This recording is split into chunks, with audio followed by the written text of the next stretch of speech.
वासुदेवाय। ओम नमो भगवते वासुदेवाय। ओम नमो भगवते वासुदेवाय। ओम नमो भगवते वासुदेवाय। ओम नमो भगवते वासुदेवाय। ओम नमो भगवते वासुदेवाय। श्रीमद् भागवतम स्कंद छठवा अध्याय 3 श्लोक संख्या 11। यमराज द्वारा अपने दूतों को आदेश, नॉट संदेश। यमराज द्वारा अपने दूतों को आदेश।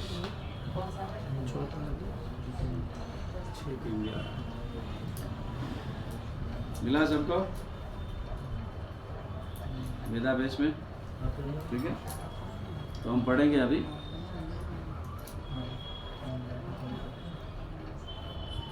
श्री बादरायण उवाच। श्री बादरायण उवाच। श्री बादरायण उवाच। श्री बादरायण उवाच। इति देवः स अपृष्टः। इति देवः स अपृष्टः। इति देवः स अपृष्टः। इति देवः स अपृष्टः। प्रज्ञा संयमनो यमः। प्रज्ञा संयमनो यमः। सॉरी, प्रजा संयमनो यमः। प्रजा संयमनो यमः।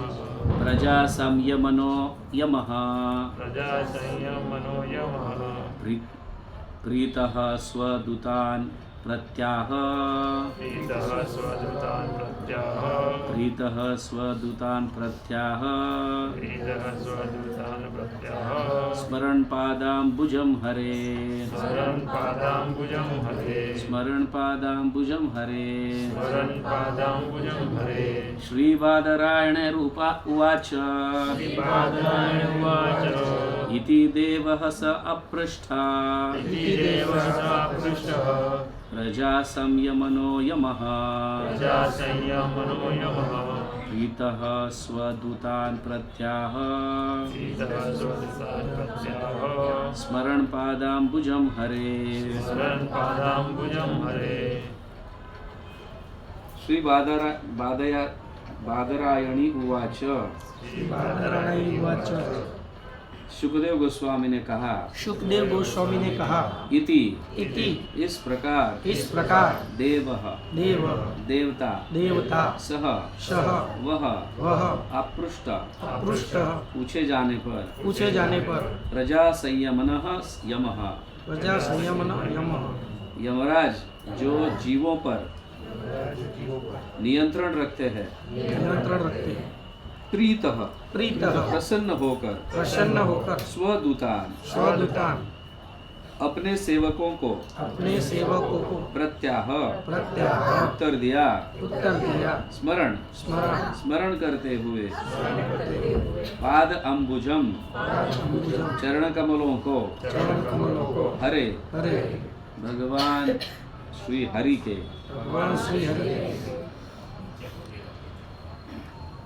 अनुवाद और तात्पर्य श्रील प्रभुपाद द्वारा। श्रील प्रभुपाद की जय।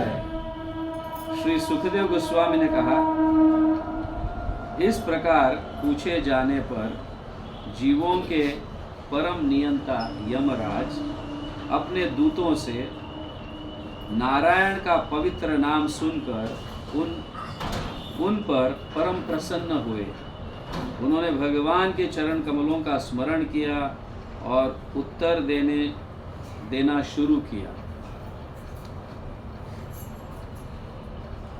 जीवों के शुभ तथा अशुभ कर्मों के परम नियंता श्री यमराज अपने सेवकों पर अत्यधिक प्रसन्न हुए, क्योंकि उन्होंने उनके राज्य में नारायण के पवित्र नाम का उच्चारण किया था। यमराज को ऐसे, ये ध्यान से सुनिए, ये इम्पोर्टेंट है, क्योंकि उन्होंने अपने राज्य में नारायण के पवित्र नाम का उच्चारण किया था। उनके राज्य में मतलब किसके राज्य में? यमराज के राज्य में।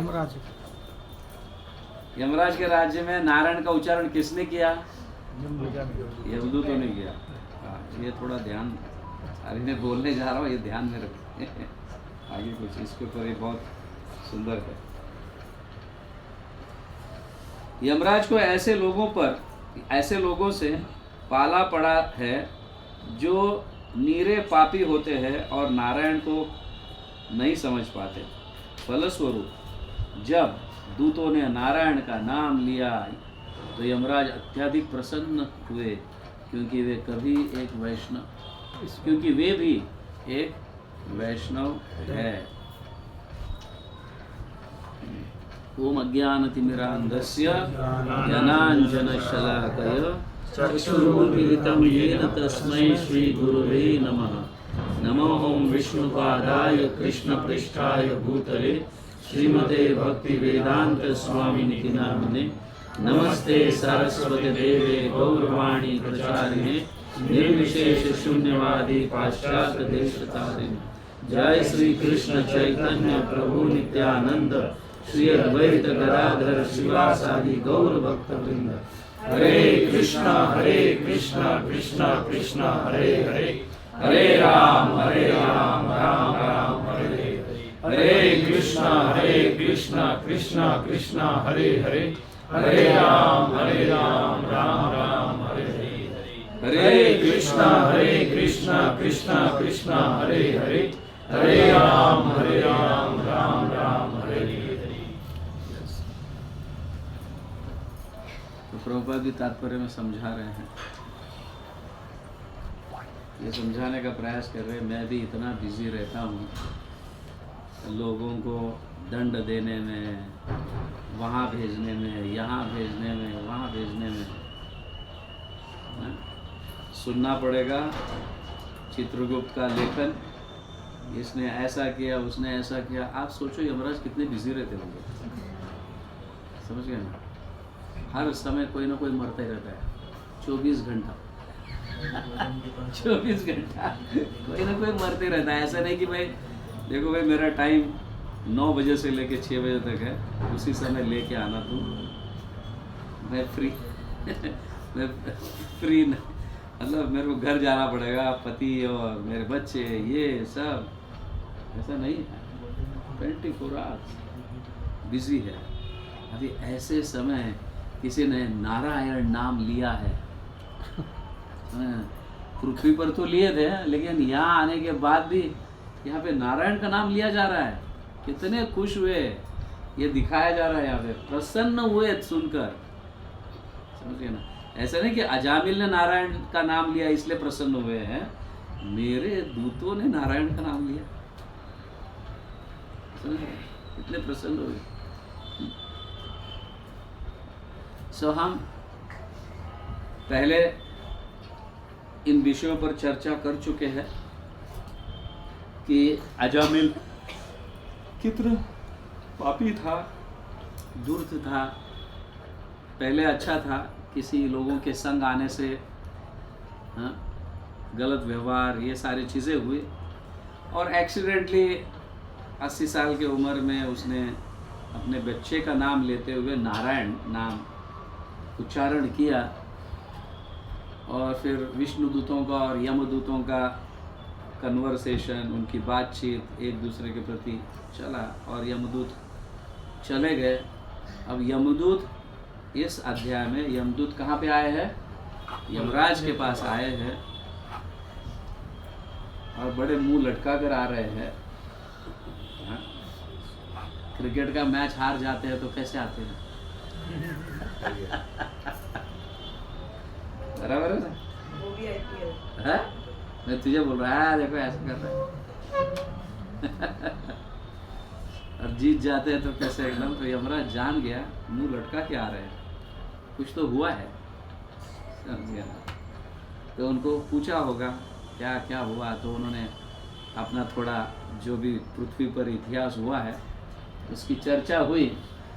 तो नारायण का नाम सुनते ही बड़े प्रसन्न हो गए, और वो भी मेरे सेवकों के द्वारा, समझिए। हर हमेशा वकील तो इसकी निंदा उसकी निंदा करने में चलते रहता है, तो भगवान का नाम लिया है भाई, वो बड़े प्रसन्न हो गए। ये सुनकर, समझ गया। वैसे तो यमराज शुद्ध वैष्णव है ना, 12 महाजनों में से एक महाजन है। बाकी अन्य महाजन तो उनका समय भगवान के नाम में व्यस्त रहता है, पर एक ही महाजन ऐसे है जिनको भगवान का नाम लेने के लिए समय नहीं है। भीष्म पितामह भगवान का नाम लेते हैं, शिव जी नित्य भगवान का नाम लेते हैं, सुखदेव गोस्वामी सभी, है कि नहीं? ये अस्तित्व है कि नहीं, सत्य है कि नहीं? सारे महाजन 12 महाजन में से 11 महाजन भगवान का नाम लेते हैं। एक महाजन भगवान का नाम, क्योंकि भगवान ने उनको इतना व्यस्त रखे है, ऐसा लगा कि जैसे अपने सीट पर से बेहोश गिर जाएंगे। मतलब नारायण नाम सुनते ही एकदम मन में झटका लगा, इसने नारायण नाम लिया भाई इस राज्य में, यमदूतों ने, मेरे सेवकों को, वाह वाह, मुझे नारायण का स्मरण करवा दिया तुमने। हालांकि इनडायरेक्टली और डायरेक्टली यमराज भगवान का नाम लेते हैं, क्योंकि भगवान के सेवा में इतने व्यस्त है, समझ गए? भगवान के सेवा में हम कभी कभी इतने व्यस्त हो जाते हैं कि हम भगवान का नाम नहीं लेते नहीं है, समझ गए ना? फिर भी 24 आवर्स नाम लेते हैं, अब ना भेद अभेद, फिर भी 24 आवर्स नाम लेते हैं। जो भगवान के सेवा में व्यस्त रहता है, अभी मेरे ख्याल से एक उदाहरण भी ऐसा इतिहास में आ जाता है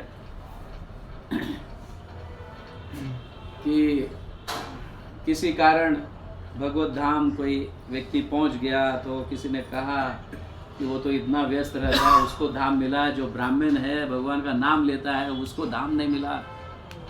तो नारद जी को भगवान बोलते हैं, मैं तुम्हें एक घड़े के अंदर तेल भर कर देता हूँ, तुम मेरा नाम लेते लेते जाओ, पूरा पृथ्वी का भ्रमण करो, ब्रह्मांड का, और मेरे पास आ जाओ, लेकिन एक भी बूंद नीचे गिरना नहीं है एक भी बूंद नीचे गिरना नहीं है। अभी बोलो, वो ले लिए घड़ा और पूरा यहाँ तक भरा हुआ है, पूरा घड़ा, थोड़ा भी ऐसा हिल जाता है तो बूंद गिर जाएगा। नारद लेके घड़ा चले, उसको देख रहे गिर ना जाए, गिर ना जाए समझ रहे ना? हाँ, नारायण नारायण लेके जाएगा तो फिर तो उन्माद हो जाएगा वो नारायण नाम लेगा तो उन्माद हो जाएगा, पागल हो जाएगा, तो हिलते रहेगा, नाचते रहेगा, हाथ घड़ा गिर जाएगा, हाथ ऊपर उठाकर कीर्तन करने लगेगा। तो उसने एकदम धीरे से लेके गया, भाई भगवान का ये आदेश है। देखा तो पूरे रास्ते में कभी नारायण का नाम नहीं लिया नारद, घड़े को देखकर गिर ना जाए, समझ गया? अब पता चला हाँ, क्यों मैंने जो व्यस्त रहता था उसको मैंने अपने धाम बुलाया, और जो ब्राह्मण नाम लेता था उसको मैंने धाम में नहीं लिया। क्या रीजन है? यही, क्योंकि वो भगवान का आदेश है, आदेश का पालन हो रहा है, आदेश का पालन होते समय, और हम कभी गुरुजनों का आदेश का पालन नहीं करते, इसलिए नाम लेना जरूरी है कितने आदेश का पालन करते हैं हम? करते? हाँ? गुरु महाराज ने अगर आदेश दिया, कुछ प्रभुपाद ने कुछ आदेश दिया कि तुम्हें ये करना है, हम नहीं करते, हम अपने सुविधा अनुसार आदेश का पालन करते हैं, अपने सुविधा अनुसार। मुझे अभी टाइम मिलेगा तो महाराज ने मुझे आदेश दिया है तो मुझे करना है, प्रभुपाद ने आदेश दिया है मुझे करना है। तो ऐसे लोगों के लिए नाम लेना अनिवार्य है, क्योंकि जो भगवान का शुद्ध रूप से आदेश, नहीं तो महाजन में क्यों गिना जाएंगे भाई यमराज? बोलो, महाजन कोई साधारण पदवी नहीं है, कोई साधारण पोस्ट नहीं है। महाजन जो कहता है उसके शब्द वेद है, उसके शब्द वेद है। यमराज तो एकदम बहुत खुश हो गए, मेरे सभा में नारायण का नाम उच्चारण हुआ, क्योंकि यहाँ बताया गया है कि वो जो गलत कार्य करते हैं उनको मैं दंड देता हूँ, क्योंकि वो भगवान का आदेश है। जो अच्छे कार्य करते हैं उनको मैं स्वर्ग लोक भेजता हूँ, तो मेरा कार्य है, ये भगवान का आदेश है।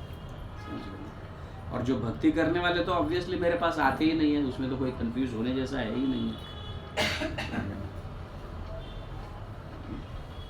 तो इसलिए यहाँ पे कहा गया है भगवान के इच्छा हेतु कभी कभी किसी को दंड देना पड़ता है, तो वो भी कृपा है। कभी कभी हम भक्तों को दंड देते हैं, है ना, भक्ति में आते हैं, फिर दंड देते हैं, तेरे में ये योग्यता नहीं है, तुझ में ये नहीं है, तुझ में वो नहीं है, बोलते हैं। बट ये समझ लेना चाहिए कि वो क्या है, भगवान की कृपा है, क्योंकि वो भगवान से संबंधित है, भगवान से संबंधित है। यमराज किसी धूर्त व्यक्ति को जब दंड देते हैं तो वो उस कंडीशन सोल या उस बद्ध जीव पर कृपा कर रहे हैं, ताकि वो समझ जाए कि मेरे ऐसे गलत कार्यों के कारण मुझे ये दंड मिला, मैं आगे चलकर ऐसा ना करूं। जैसे माँ बच्चे को गलत कार्य पर थप्पड़ लगाती है और बच्चों के ऊपर कृपा करती है कि तुझे ऐसा नहीं करना है, आगे चलकर ऐसा ऐसा होगा। या तो थप्पड़ लगाने के बाद बच्चों को पता चला कुछ तो हुआ है गलती जो मुझे समझ में नहीं आ रहा है, इसलिए मान लूँ वो कह रही है तो मैं ऐसा करूँगा। समझ गए ना? कभी कभी बच्चों को समझ में नहीं आता है, गलत कार्य करते हैं तो उनको लगता है कि मैं सही कर रहा हूँ, तो माँ थप्पड़ लगाती है, बाप थप्पड़ लगाता है। बराबर है ना Balram? am I right? Yes. ठीक है, तो ये समझ लेना चाहिए कि भगवान की व्यवस्था भी ऐसी है कि दंड देने के बाद उसके हृदय में ईर्ष्या द्वेष उत्पन्न नहीं होता है, उससे सीख मिलती है। ऐसी यमराज की योजना है या भगवान की योजना है। लेकिन हम जब किसी को दंड देते हैं तो दूसरे के मन में ईर्ष्या और द्वेष उत्पन्न होता ही है। क्यों? क्योंकि वो भगवान की विल नहीं है। हम अपने लिए किसी को दंड देते हैं, अपने संतुष्टि के लिए दंड देते हैं। दंड देना ही है तो भगवान को प्रसन्नता हेतु दंड देना चाहिए, तब उसके अंदर ना हमारे हृदय में किसी के प्रति द्वेष भावना नहीं होती है, और उसके भी हृदय में द्वेष भावना नहीं होती है। जब हमारे हृदय में द्वेष भावना के कारण हम किसी को दंड देते हैं तो नेचुरली उसके सामने वाले व्यक्ति के हृदय में भी ईर्ष्या द्वेष उत्पन्न होना बराबर है कि नहीं? स्वाभाविक है। तो इसलिए भगवान की व्यवस्था ही डिफॉल्ट इसको कहो कि पनिशमेंट में भी क्या है, कृपा है। भले वो इनडायरेक्टली क्यों ना हो, भगवान डायरेक्टली दंड नहीं दे रहे लेकिन इनडायरेक्टली दंड दे रहे, क्योंकि व्यवस्था ऐसी है कि गलत कार्य किया है तो यमराज तुम्हें ये पनिशमेंट देना है। और महाजन होने के कारण पनिशमेंट देते समय भी वो थोड़ा अपनी दया रखते हैं जीवों में। सर ये तो कठोर दंड देते हैं। दुश्मन कैसा कठोर दंड देता है किसी को, है कि नहीं? अपना दंड कैसा देता है, अपना व्यक्ति दंड कैसा देता है, दुश्मन दंड कैसा देता है। आप समझ में आ रहे हैं ना? दोनों के दंड में फर्क होता है कि नहीं? दोनों के दंड में।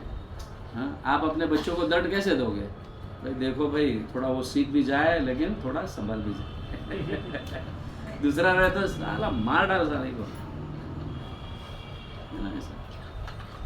तो महाजन जो है भगवान के कृपा पात्र है और दूसरों को भी कृपा देते हैं, इसलिए उनके दंड को कभी गलत नहीं समझना चाहिए। उनका दंड, ऐसे वैष्णव का दंड जो है हमारे लिए क्या है, कृपा है। क्लियर हो गया? अभी यहाँ पे भगवान का नाम जो है कोई साधारण क्या बोलते हैं उसको, शब्द ध्वनि नहीं है भगवान का नाम का सारा। ऐसा दंड देने वाला व्यक्ति भी उस नाम को अचानक सुनता है तो एकदम ये हो जाता है, अरे मैं तो इतना व्यस्त था इसमें भगवान का नाम लेने के लिए तो मेरे पास टाइम भी नहीं। मेरा पूरा कॉन्शियसनेस भले वो भगवान का आदेश का पालन कर रहा है और अच्छी तरह से कर रहा है और भगवान प्रसन्न भी है, तो भी उसके मन में ऐसा विचार चल रहा है, मेरा कौन, मैं तो हर हमेशा दंड देने में, किसी को ये करने में वो करने में बिजी रहता हूँ। किस तरह से ये यमदूतों की कृपा मुझ पर हुई कि उन्होंने नारायण का नाम लिया। यमदूतों ने भी नारायण का नाम लिया, बड़े प्रसन्न हो गए। हमने नारायण का नाम लिया, आज प्रसन्न हो गए। मैं व्यस्त रहता था, मैं कभी भगवान का नाम लेता नहीं था। हमको कभी ऐसा होता है, इतने व्यस्त रहते हो तो घर में गया, नाम यार बाद में करेंगे, पहला ये करो, होता है ना ऐसा? हिरन होता है ना ऐसा?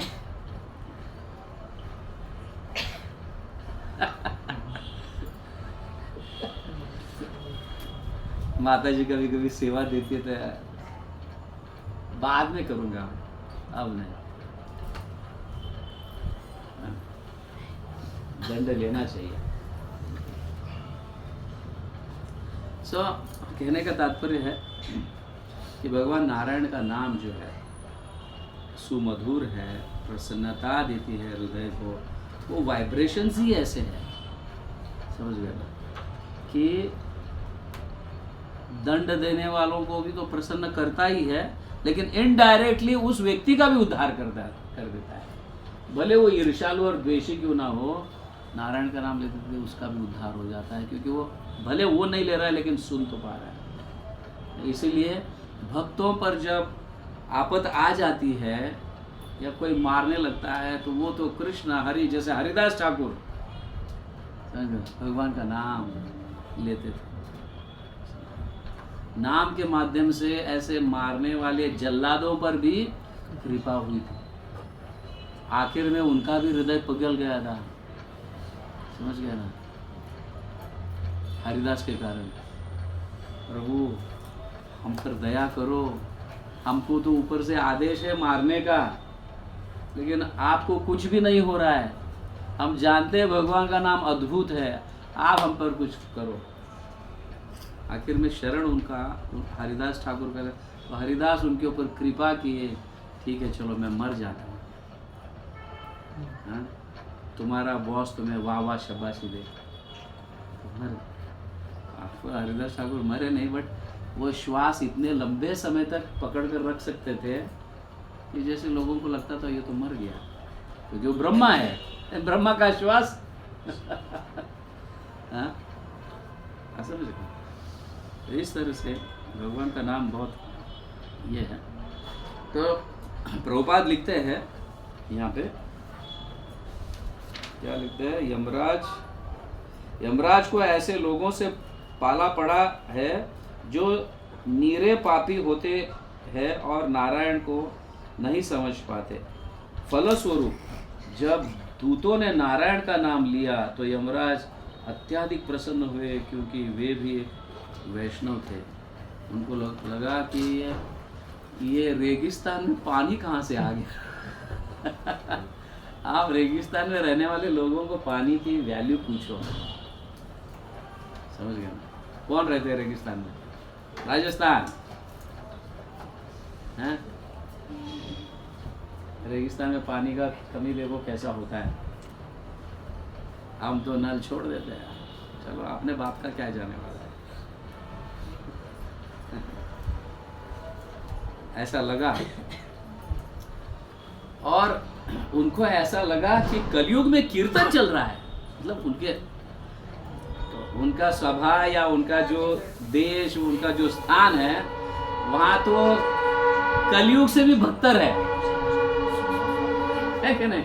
वहां तो कलयुग से भी बदतर है, तो हरि कथा चल रहा है, ऐसा उनको लगा भगवान का नाम लेने से।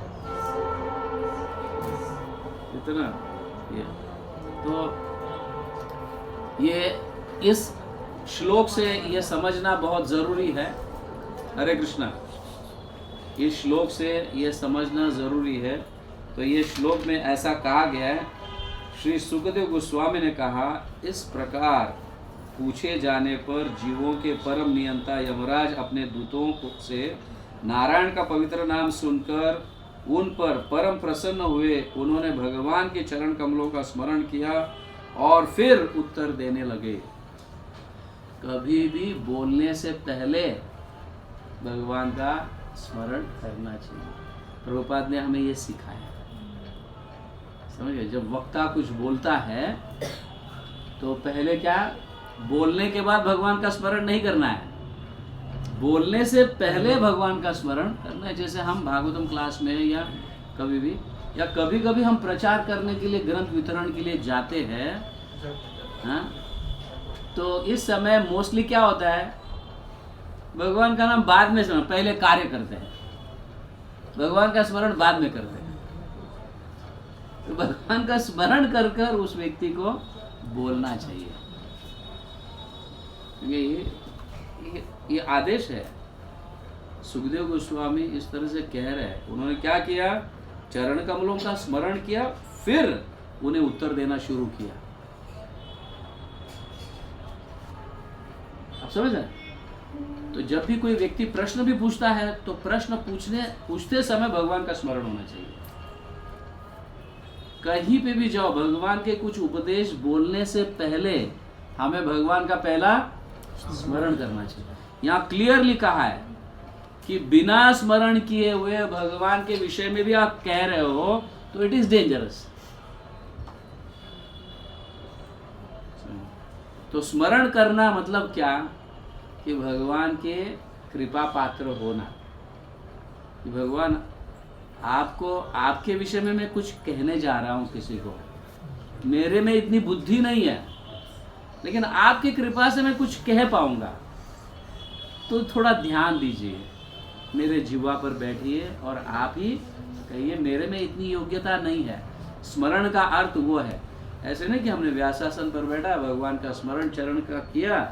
चरण का स्मरण करना मतलब ये क्या, कि मुझ में योग्य, ओम अज्ञानतिमिरान्धस्य ज्ञानांजन शलाकया चक्षुरुन्मीलितं येन तस्मै श्री गुरुवे नमः। आप ज्ञान के चक्षु मेरे आंखों, मतलब ज्ञान के काजल मेरे आंखों में लगाइए।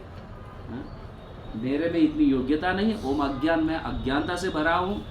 ज्ञानांजन शलाकया, आप क्या करो, ज्ञान का अंजन लगाओ, तभी मैं कुछ अच्छा देख पाऊंगा, तभी मैं कुछ अच्छा बोल पाऊंगा। ये है स्मरण का अर्थ। जब हम कभी बोलने जाते हैं, बाहर निकलते हैं, तो अपने आप को बहुत महान समझकर बोलना नहीं चाहिए। मैं तो कृष्ण का भक्त हूँ, मैं तो वैष्णव हूँ। अब मेरे लिए तो क्या है, ये मतलब किसी के सामने बोलना मेरे लिए तो क्या, पूरा दिमाग में तो है ही, सिर्फ बोलना है नहीं भाई। जब हम भगवान का स्मरण ऐसा करते हैं ना कि मुझ में योग्यता नहीं है बोलने की, यमराज महाजन होते भी स्मरण कर रहे हैं, हम महाजन हैं, साधारण भक्त भी नहीं है हम, वो कैटेगरी में भी नहीं आते हम अभी, समझ गया ना। तो हमें तो कितना ज्यादा स्मरण करना चाहिए, गिड़गिड़ाना चाहिए, प्रभु मेरे में योग्यता नहीं है, कृपा कर कर मैं कुछ बोलने जा रहा हूँ, मेरे जीवा पर आप बैठ कर कुछ उन्हें समझाओ। प्रभुपाद ने भी एक भगवान से प्रार्थना की थी, समझ गया ना। प्रभुपाद ने भी भगवान से ये प्रार्थना की है कि मुझ में योग्यता नहीं है, किसी तरह से आप मेरे मुख पर बैठकर आप बोलो और उनके हृदय तक ये वाणी पहुंचे आपकी, तब जाके इतना बड़ा इस्कॉन खड़ा हुआ, समझ गए। अगर वो सिर्फ बोलने में ये करते तो नहीं होता।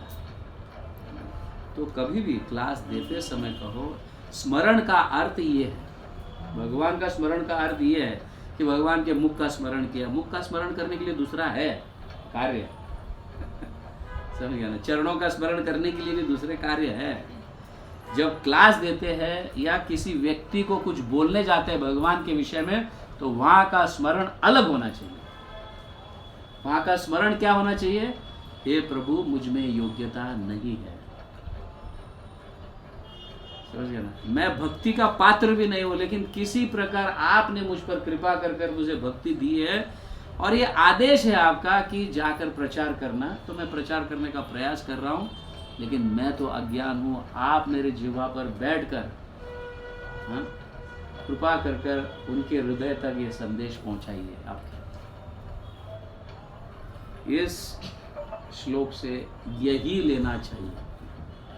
समझिए, क्लियरली कहा गया है, उन्होंने भगवान के चरण कमलों का स्मरण किया और उत्तर देना शुरू किया। अब समझ में आया चरण कमलों का दर्शन मतलब क्या है या स्मरण मतलब क्या? उसी तरह से हरिनाम जप करते समय भी हम भगवान का स्मरण कैसे करना चाहिए?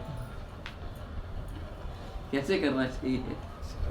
कोई बताइए, चलो अपने भाव के अनुसार बताइए, कोई कैसे करना चाहिए?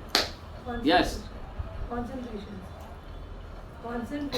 और कोई? भगवान को रिक्वेस्ट करना है कि वो जीवा पे हाँ, मेरे में योग्यता नहीं है आपका नाम लेने के।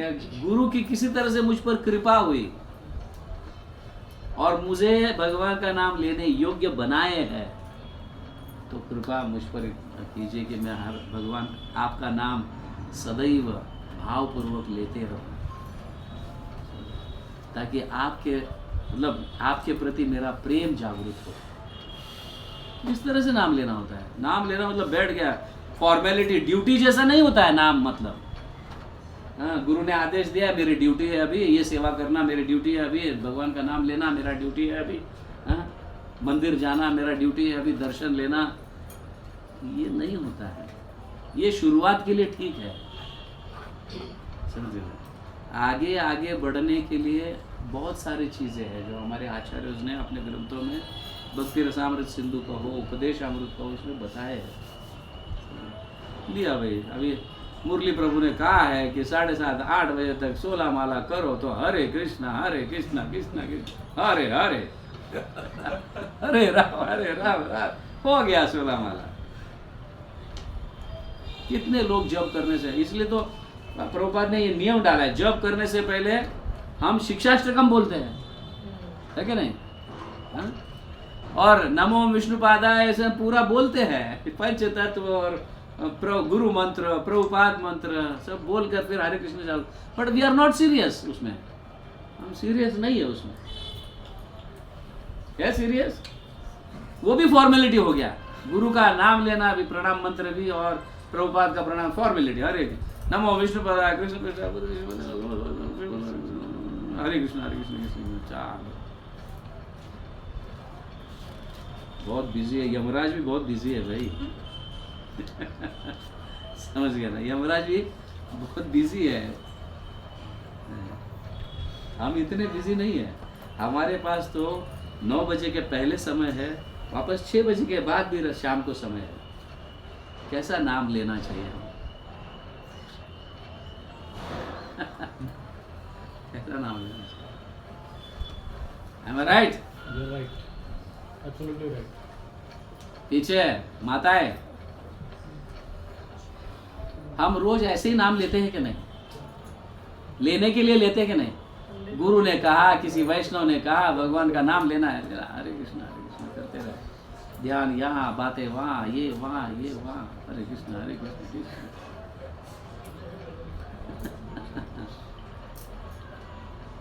शुरुआत में ठीक है, बच्चा चलता है तो गिर भी लेता है, लेकिन बार बार गिरते रहेंगे तो हमें कुछ प्रॉब्लम है, हमारे चलने में कुछ प्रॉब्लम है। हम ठीक से नहीं चल रहे हैं, है ना? तो बढ़ने का प्रयास कीजिए। सिर्फ ड्यूटी नहीं करना है हमें। भगवान का प्रेम प्राप्त करने के लिए सिर्फ ड्यूटी शुरुआत में ठीक है, बट बाद में राग उत्पन्न होना चाहिए हृदय के अंदर। समझ गया? ये ऐसा स्मरण करने से ही राग उत्पन्न होगा। जब हम कृतज्ञता व्यक्त करते हैं ना, उनकी कृपा से मैं ये कर पा रहा हूँ, गुरु की कृपा से मैं ये कर पा रहा हूँ, प्रभुपाद की कृपा से मैं ये कर पा रहा हूँ, पंच तत्व की कृपा से मैं ये कर पा रहा हूँ, ये तो मुझ में कहाँ योग्यता है? ऐसे करेंगे तभी राग उत्पन्न होगा। समझे, भगवान के प्रति प्रेम भाव उत्पन्न होगा। नहीं तो चल रहा है पूरा लाइफ हरे कृष्ण महामंत्र चल रहा है, पर राग ही उत्पन्न नहीं हुआ, फॉर्मेलिटी चल रही है करने के लिए, तो मरते समय कैसे भगवान का स्मरण होगा भाई? राग ही उत्पन्न नहीं हुआ तो मरते समय भगवान का स्मरण कैसे हुआ? स्मरण ही नहीं होगा, तो फिर वापस पुनरअपि जननम पुनरअपि मरणनम ये चालू होगा। समझ? सो हमारा भागवत कल्चर ये है, first speak and then remember, ऐसा नहीं है, first remember and then speak. ये श्लोक से तो हमको क्लियरली पता चलता है। यहाँ पे महाजन है यमराज, और वो कह रहे मैं चरण भगवान के चरणों कमलों का स्मरण किया और फिर बाद में उत्तर देने लगा, क्योंकि वो शक्ति है। नहीं तो गलत गलत उत्तर जाते हैं। इसीलिए कहा गया है speaking without remembrance is always dangerous. आप सलाह दोगे ना तो वो सलाह उसके हृदय में घुसेगा भी नहीं। पहला भगवान का स्मरण, ये सोच करके उसके हृदय में ये उपदेश आपके जाए भगवान होगा तो उसके हृदय में जाएगा और वो सीरियसली लेगा। वो सीरियसली नहीं ले रहा है मतलब आपने भगवान का स्मरण कर कर या उसके प्रति दया दिखाकर भगवान का नाम नहीं दिया या उपदेश नहीं दिया, उसके हित के लिए, अपने हित के लिए दिया है उसको उपदेश, just to show that I am a leader. मेरे लिए कैसे फील होगा ये, खास करके लीडर के लिए। आगे देखो कैसे है। तो यहाँ पे कहा गया है अगर आचार्य कह रहे हैं अगर आप सही फिलॉसफी भी कहा है, सही फिलॉसफी भी अगर दोहरा रहे हो, विदाउट रिमेम्बरेंस इज डेंजरस। भगवान का स्मरण के बिना सही भी कह रहे हो तो भी वो डेंजरस है।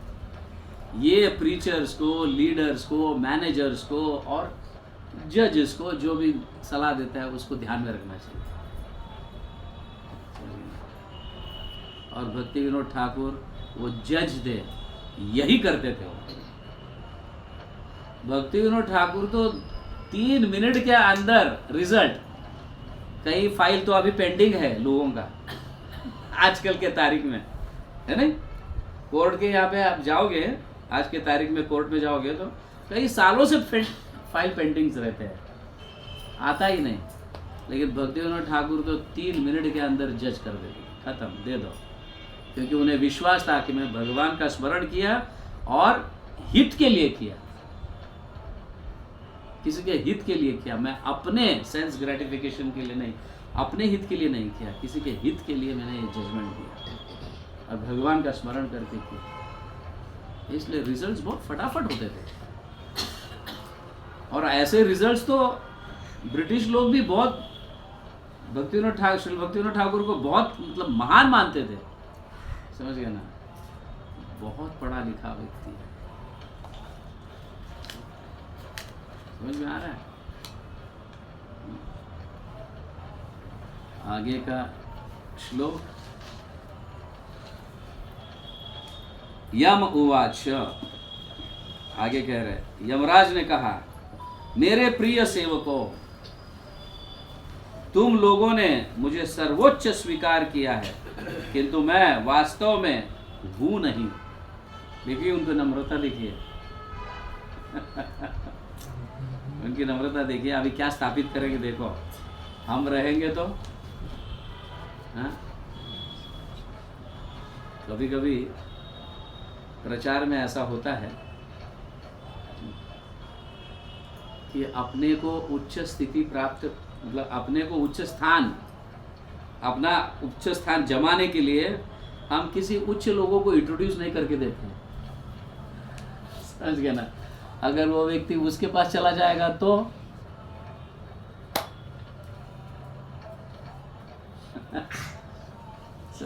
यहाँ पे ये बहुत बड़ी सीख है, इसीलिए मैं 2-3 ही श्लोक ले रहा हूँ, समझ गए ना? क्योंकि इसमें हम भक्तों के लिए बहुत बड़ी सीख है ये।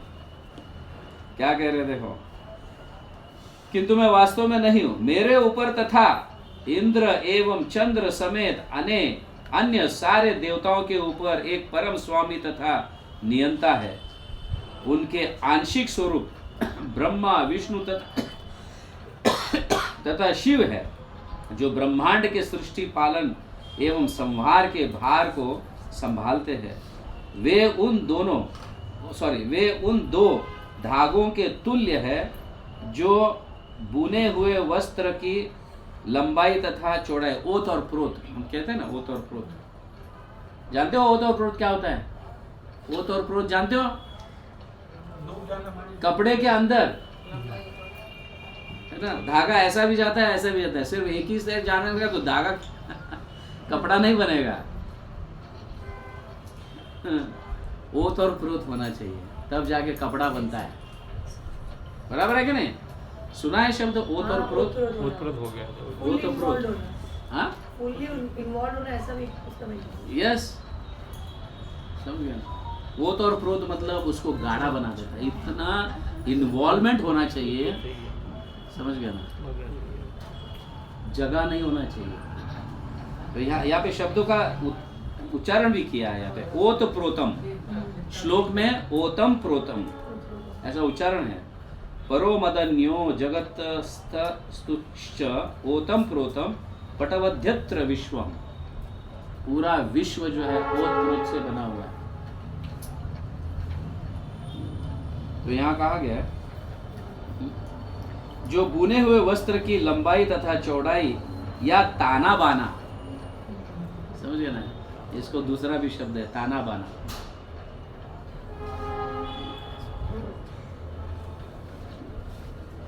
का निर्माण करते हैं। संपूर्ण जगत उनके द्वारा उसी तरह नियंत्रित है जिस तरह एक बैल अपने नाक की रस्सी द्वारा नियंत्रित होता है।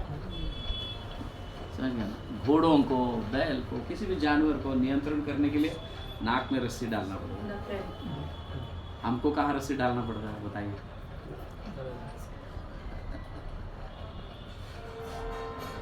हमें कोई रस्सी नहीं डालता, इसलिए हम कंट्रोल में नहीं रहते हैं। ना माँ बाप रस्सी डालते हैं बच्चों के नाक में, हाँ?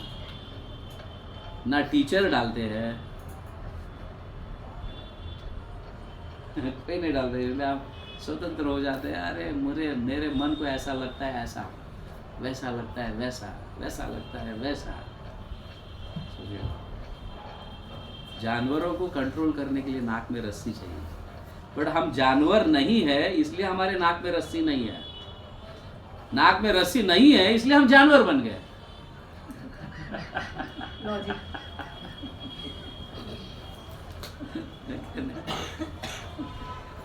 अरे नाक में रस्सी नहीं है क्योंकि हम जानवर नहीं, हम मनुष्य है। भगवान ये सोचा होगा मनुष्य को मैंने सबसे ज्यादा बुद्धि दी है जानवरों से, कि अच्छा कार्य करेंगे, मेरे आदेशों का पालन करेंगे, ऐसा सोचकर भगवान ने नाक में रस्सी डालने के लिए नहीं मना किया होगा। बाकी के जानवरों को कंट्रोल करना है तो रस्सी डाल दो, बट हम जानवर बन गए। समझ गए ना? जानवर नहीं मनुष्य है, मनुष्य है, मनुष्य है, ऐसा बोल बोल कर हम खुद जानवर बन गए और ऐसे कार्य करते हैं जो जानवर भी नहीं करते। Am I right? ऐसे कार्य हम करते हैं जो जानवर भी नहीं करते।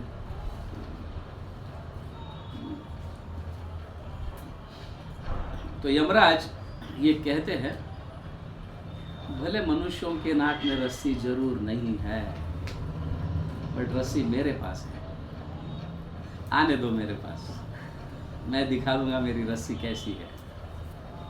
समझ गया? सो यमराज यहाँ कह रहे कर्मों के द्वारा, हाँ, मैं उनको नियंत्रित करता हूँ, ठीक है, उसके कर्म के अनुसार मैं उसको दंड देता हूँ, उसको हाँ, गिफ्ट भी देता हूँ, मतलब या उसको हाँ, पारितोषिक भी देता हूँ, दंड भी देता हूँ उसको, ये भी करता हूँ। और इंद्र जो है बारिश गिराता है, इसके अलावा उसके पास दूसरा कोई नियंत्रण नहीं है। समझ गए? चंद्र भी सिर्फ एक ही चीज पर नियंत्रण करता है। यहाँ तक कि ब्रह्मा विष्णु महेश भी जो सर्जन करते हैं, सृष्टि करते हैं, मतलब मेंटेन करते हैं, वो भी किसी पर निर्भर है। यमदूतों, आई एम नॉट सुपीरियर, समझ गया ना? यमराज कह रहा है यमदूतों आई एम नॉट सुपीरियर, आप ये मत समझना कि मैं सुपीरियर हूँ। इंद्र भी सुपीरियर नहीं है, चंद्र भी सुपीरियर नहीं है, ब्रह्मा भी सुपीरियर नहीं है, विष्णु भी सुपीरियर नहीं है, ना शिव जी भी सुपीरियर है। ये भी सारे एक नियंता है। इससे क्लियर होता है कि श्री कृष्ण भगवान है। श्री कृष्ण के अंश नारायण है, विष्णु है, और वो भी कृष्ण के ऊपर निर्भर है। यहाँ पे क्लियर हो रहा है स्पष्ट। ये कौन कह रहा है? कौन कह रहा है? महाजन। महाजन। महाजन की भाषा, महाजन के शब्द कैसे है? वेद के जैसे है। क्लियरली कह रहे हो यहाँ पे, देखो ये मैं नहीं कह रहा हूं। यहाँ क्या कहा जा रहा है? उनके आंशिक स्वरूप ब्रह्मा विष्णु तथा शिव। अभी यहाँ पे क्लियर नहीं हुआ है उनके मतलब कौन, किनके, क्लियर नहीं हुआ, आगे क्लियर होगा। यहाँ क्या कहा जा रहा है? उनके आंशिक स्वरूप ब्रह्मा विष्णु तथा शिव है, जो ब्रह्मांड के सृष्टि पालन एवं संहार के भार को संभालते हैं। वे उन दोनों धागे के तुल्य है जो बुने हुए वस्त्र के लंबाई तथा चौड़ाई या ताना बाना का निर्माण संपूर्ण जगत उनके द्वारा उसी तरह नियंत्रित है जिस तरह बैल के नाक में रस्सी बांधी है।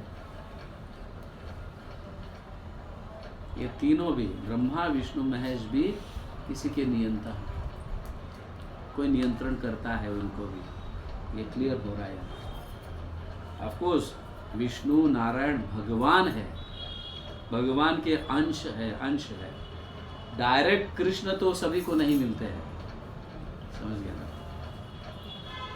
लेवल के अनुसार हम डायरेक्ट प्राइम मिनिस्टर से नहीं मिलते, लेकिन मिनिस्टर से मिल सकते हैं।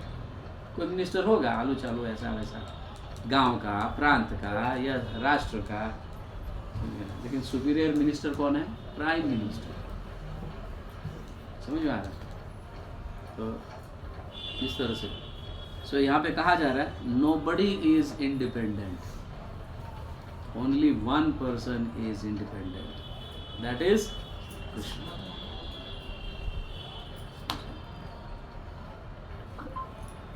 सो इस श्लोक से यह क्लियर यमराज करते हैं कि भाई मैं सुपीरियर नहीं हूँ, मुझे मत मानिए।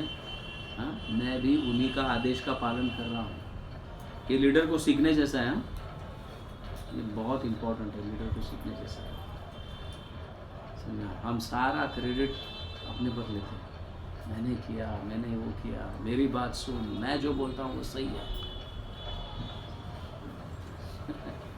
सुना भी है और देखा भी है हमने, है कि नहीं? अपने भक्तों के समाज में ये सुना भी है, देखा भी है। तो हमारा हित ये होना चाहिए, अगर वो व्यक्ति वहाँ जाकर गुरु महाराज से मिलकर उसका उद्धार अच्छा होता है तो यस ही शुड गो। ऐसी भावना होनी चाहिए।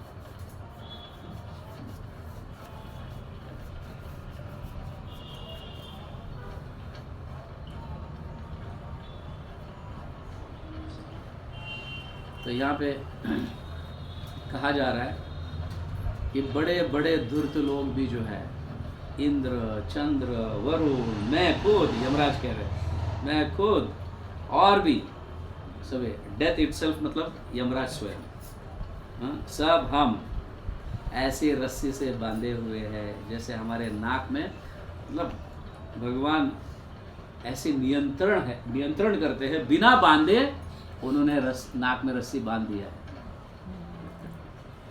बिना बांधे उन्होंने नाक में रस्सी सभी को, अच्छे अच्छे धुरंधरों को भी बांध दिए है। बड़े बड़े राजा, मतलब देवता, देवी देवता, कॉस्मिक कंट्रोलर्स, समझ गया ना? मतलब ब्रह्मा विष्णु महेश और डेथ इटसेल्फ, मतलब मैं स्वयं यमराज भी बंदा हूँ। ये एक्चुअली वैष्णव के विनम्रता है। इस पर से पता चलता है कि वो वैष्णव है। समझ गया ना? अपने से भी श्रेष्ठ किसी को मानता है। यही तो वैष्णव स्वभाव है। समझ गया? जो अपने आप को श्रेष्ठ मानने वाला कभी वैष्णव हो ही नहीं सकता। कभी वैष्णव नहीं हो सकता अपने आप को श्रेष्ठ मानने वाला। I am the president, I am this, I am that, I am your counsellor. नहीं हो सकता।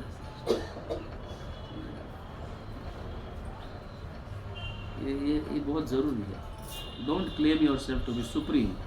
ये महाजन स्वयं कह रहे हैं। ऐसा करने से ही हमारा प्रचार आगे बढ़ेगा, नहीं तो नहीं बढ़ेगा। मैं सुप्रीम हूँ मतलब वहाँ पे फुल स्टॉप आ गया है कि नहीं?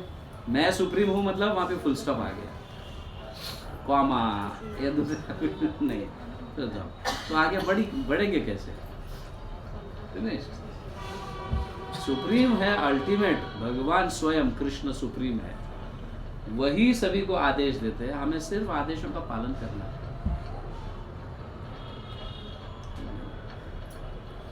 और यमराज भी देखो,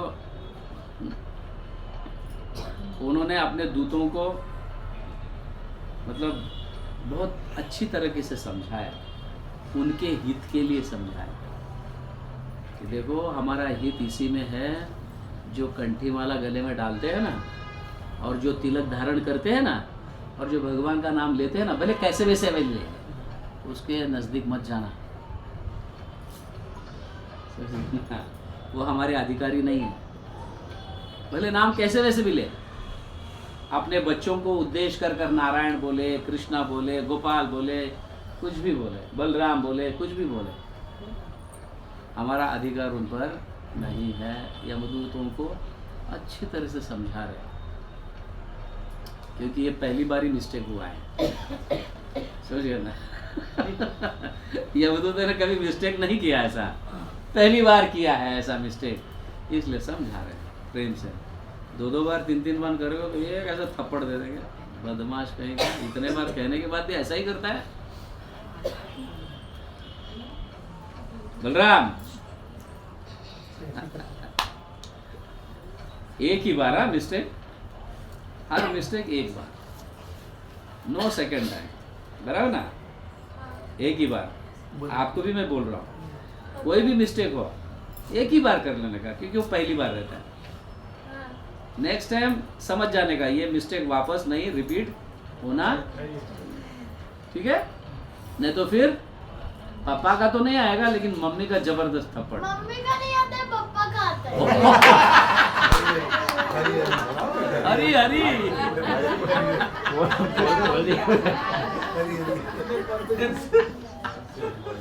बड़े कॉन्फिडेंस से बोला, खोल दिया इसने।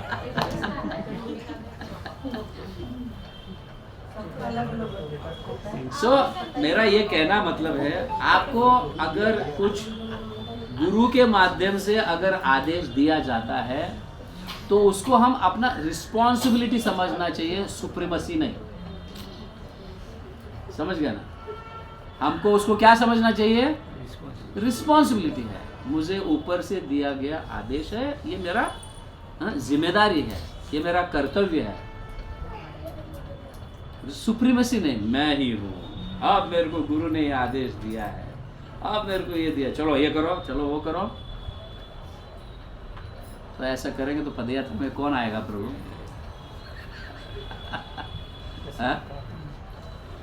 इसीलिए नहीं आते पदयात्रा। तो हमारी रिस्पॉन्सिबिलिटी है, नॉट सुप्रीमेसी।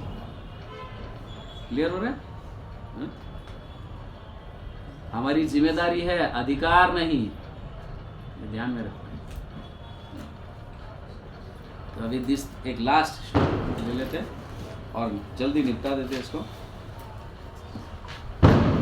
जिस तरह बैलगाड़ी, अभी एक्चुअली नाक में रस्सी डालने से बैलगाड़ी अच्छी चलेगी। जिस तरह बैलगाड़ी के चालक अपने बैलों को वश में करने के लिए उनके नथुनों से निकाल कर रस्सियां बांध देता है, उसी तरह पूर्ण पुरुषोत्तम भगवान सारे व्यक्तियों को वेदों के कहे अपने वचनों रूपी रस्सियों से बांध दिया है। रस्सी तीन रस्सी के बूंद से रस्सी, बड़ी रस्सी बनती है ना, ठीक है ना, ये हमने देखा है। गुण का मतलब क्या है? रस्सी। रस्सी 3 गुणों से बनता है, और भगवान भी वेद में 3 गुण है, राजसिक, सात्विक, तामसिक। तो ये भी 3 गुण है, ये भी रस्सी है, ये भी गुण है। गुण मतलब रस्सी, तो ये भी गुण है। तो इनके माध्यम से, ऐसे रस्सियों से भगवान ने सभी को, पूरे ब्रह्मांड में सभी को, ब्रह्मा जी को भी बांध के रखा है। सभी को वेदांस का पालन करना ही चाहिए, भगवान के आदेशों का पालन करना ही चाहिए। अगर भटक गया तो खत्म, यमराज के दंडों को भोगो, थोड़ा अनुभव लेके आओ। कई बार तो अनुभव लेके आए, फिर भी सुधरते नहीं। जानवर तो सुधरता है प्रभु, लेकिन हम नहीं सुधरते। बराबर है ना? जानवर के नाक में नकेल है ना। सारे जानवरों के नाक में नकेल नहीं होता है, फिर भी वो गाय मांस नहीं खाता है, वो चारा ही खाएगा। शेर चारा नहीं खाएगा, मांस ही खाएगा। उनके नाक में कहाँ नकेल है? लेकिन हम सब कुछ आने दो, मेरे ही बाप का है, रसगुल्ला भी मेरे बाप का है, ये भी मेरे बाप का है, वो भी मेरे बाप का है, मेरे लिए तो बना है।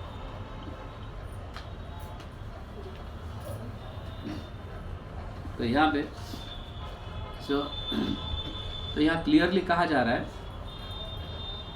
कि यहाँ पे नाम जो कहा गया ना, नाम का मतलब यो नाम धीर वाची जन्म निजाय बदनाति, इस तरह से नाम कर्म निबंध बद्ध।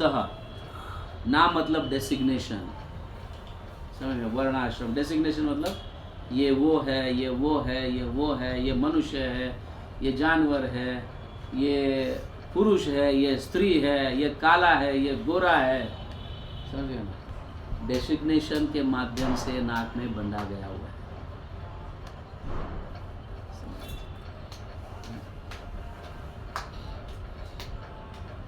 इस तरह से तो जब हम किसी के अधीन होकर, वैष्णव के अधीन होकर जब बंधे जाते हैं या सरेंडर होते हैं, तब जाके हम फ्री हो जाते हैं। हम समझते हैं किसी के सरेंडर होने से, सरेंडर होंगे तो हम बंध जाएंगे, हालांकि आध्यात्मिक सरेंडर मतलब फ्रीडम। समझ गया ना? पूरा उल्टा है।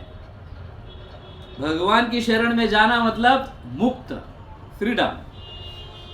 भगवान की शरण में जो नहीं जाता है वो बंधा जाता है, इस शरीर से, यहाँ के 3 गुणों से बंधा जाता है।